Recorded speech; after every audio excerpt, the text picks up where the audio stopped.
Assalamualaikum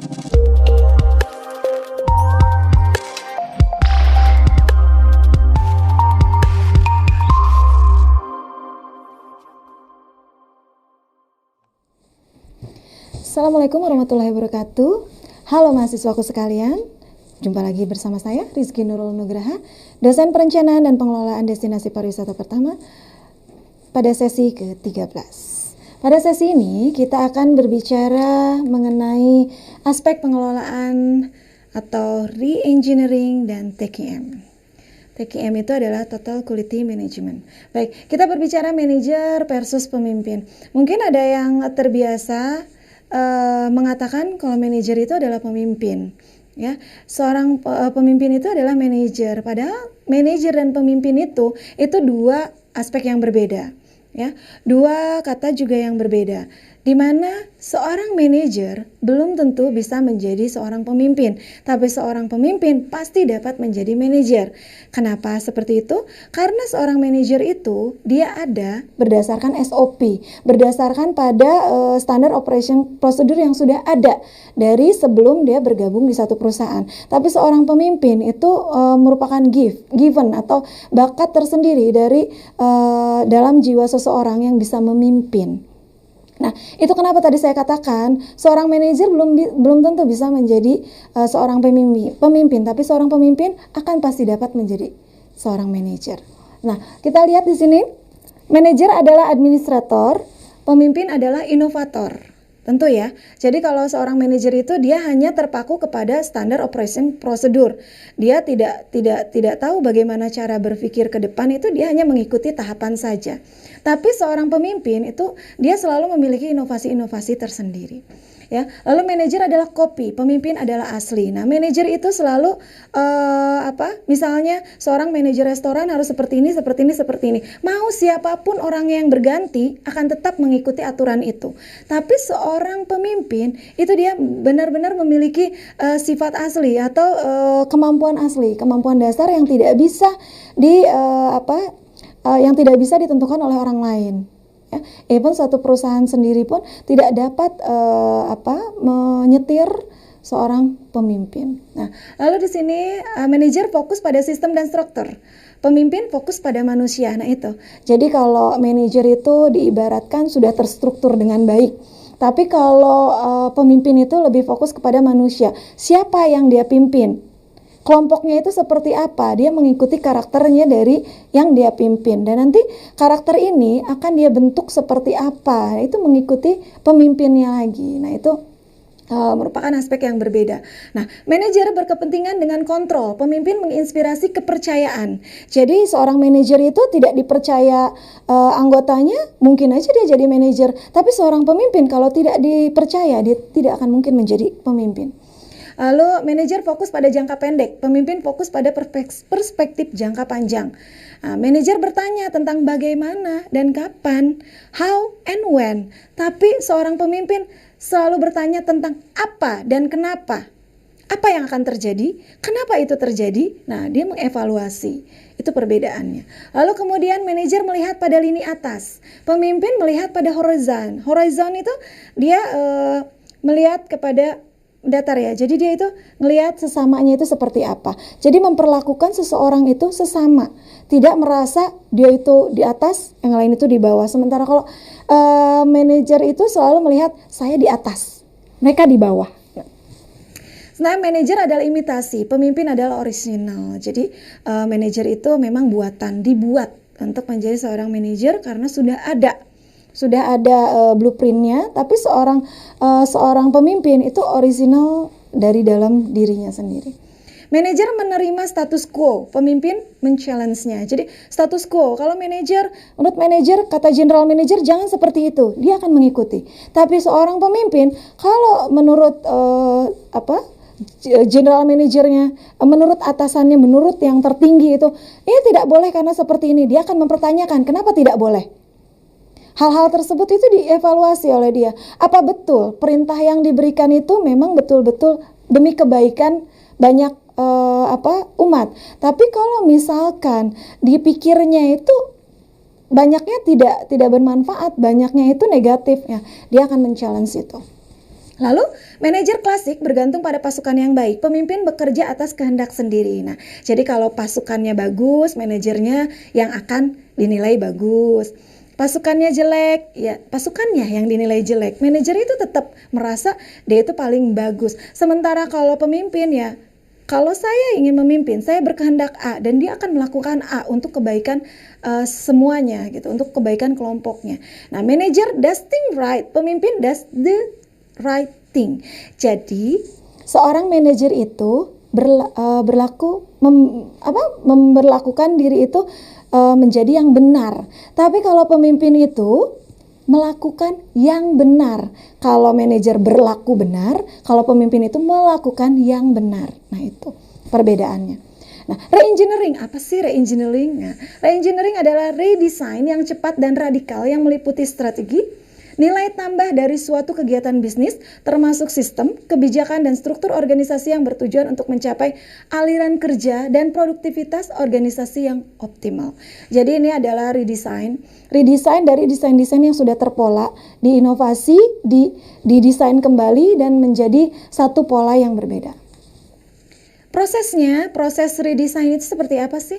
Re-engineering itu proses input bisnis menjadi output bisnis. Dari input harus ada output. Jadi sudah ditentukan nih kalau inputnya A akan outputnya akan B. Nah, hal seperti itu sudah ditentukan. Kegiatan untuk meningkatkan nilai tambah, kegiatan yang sangat penting untuk pelanggan. Nah, ini ada adding value atau nilai tambah dari satu kegiatan.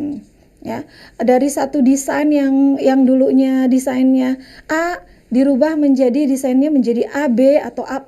Nah, apa yang nilai tambah yang ada di dalam desain itu. Nanti itu yang dipertajam. Hand-off activities, kegiatan melintasi batas-batas fungsi dasar organisasi ataupun departemen. Nah, hand-off activities seperti itu. Jadi seluruh kegiatan itu harus saling sinergis. Jadi tidak ada yang namanya pola tersendiri, tapi pola ini saling berkaitan dengan pola-pola lainnya. Berikutnya ada kontrol terhadap orang yang mengerjakan dan terhadap orang yang menerima kerjaan. Nah, ini re-engineering itu harus selalu ada kontrol. Jadi siapa yang mengerjakan dan siapa yang menerima pekerjaan itu selalu dievaluasi.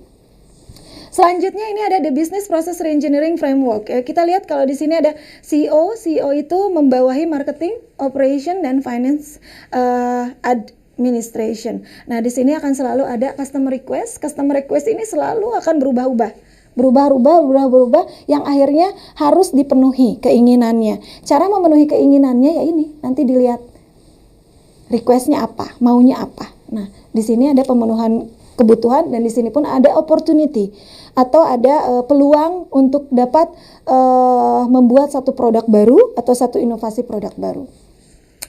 BPR, apa itu BPR? Business Process Re-engineering. Jadi proses bisnis itu merupakan menggunakan desain yang lama tapi diperbaharui, re-engineering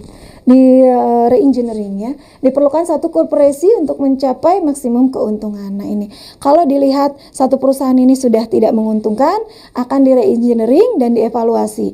Apakah keuntungannya tetap menurun atau bertambah? Kalau keuntungannya tercapai atau sesuai dengan tujuan awal, itu berarti re-engineeringnya berhasil. Berikutnya ada BPR, bukan hanya strategis dan proses meningkatkan value added, tetapi juga mencakup semua sistem, kebijakan, dan struktur organisasi. Jadi struktur organisasinya pun harus dirubah, kebijakannya dirubah, sistemnya dirubah. Jadi nilai-nilai tambahnya itu akan semakin banyak dan semakin baik. Apa saja peran BPR? Peran BPR yang pertama, processing dan pengembangan manajemen sistem informasi di satu pihak dan di pihak lain, sistem budaya dan sistem sosial.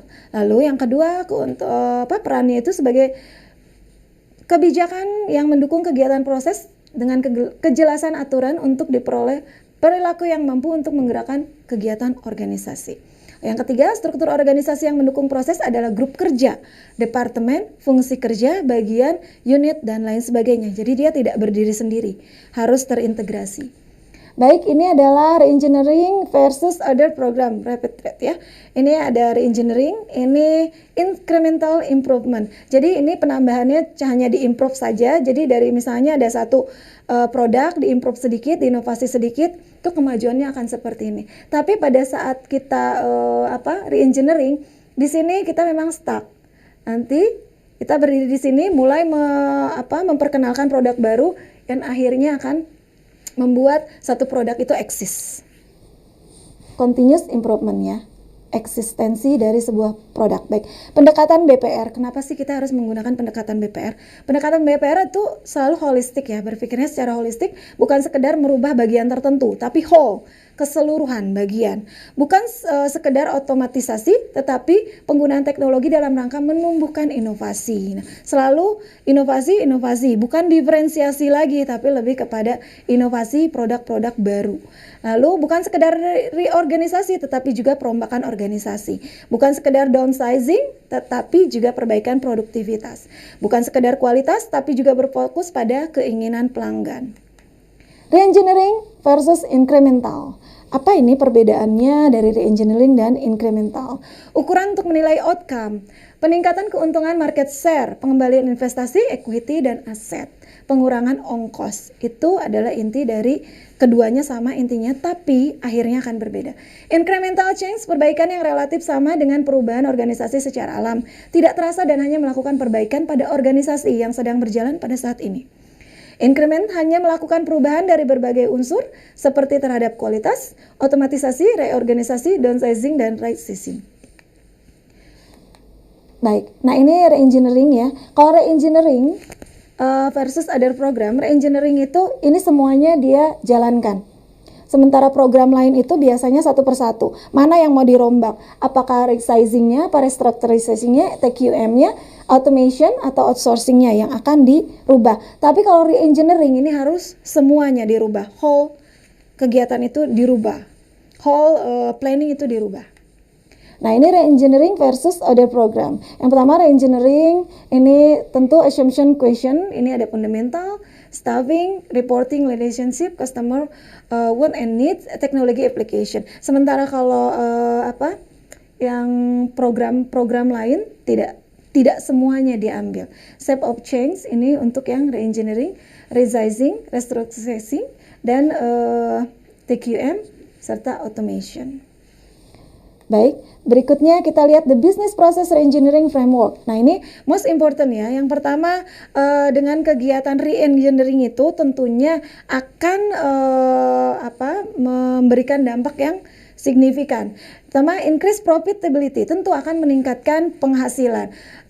Terus juga akan meningkatkan consumer satisfaction. Lalu yang berikutnya decrease cost atau mengurangi biaya. Increase revenue, meningkatkan revenue, increase quality, meningkatkan kualitas juga, improve productivity, increase market share, increase accuracy, dan increase speed.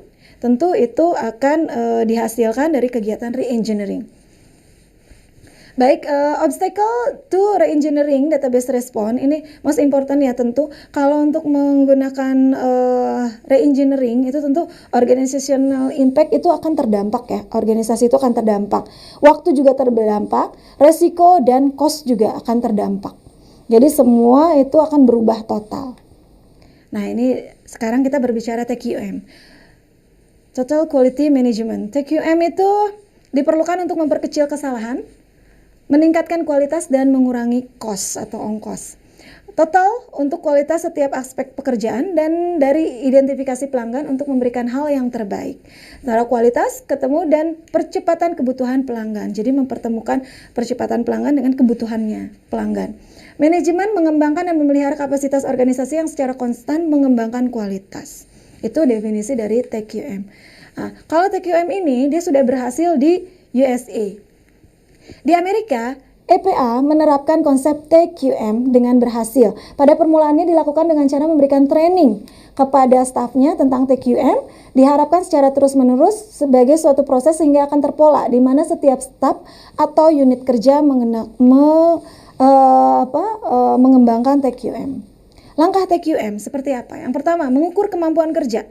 Setiap orang memiliki kemampuan yang berbeda-beda dan dengan hasil yang berbeda-beda. Tapi dengan adanya total quality management, ini akan dapat meningkatkan kinerja sumber daya manusia.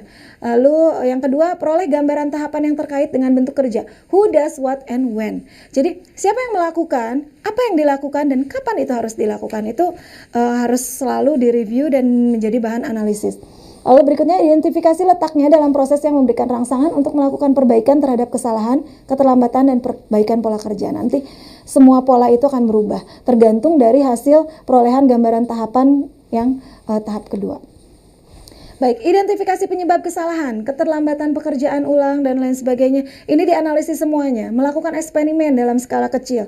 Bila tes eksperimen jalan, maka akan diperoleh perubahan prosedur organisasi. Nah, itu lalu dites, dicoba, dibuatkan rule atau aturan yang menerapkan TQM, nanti dimonitor.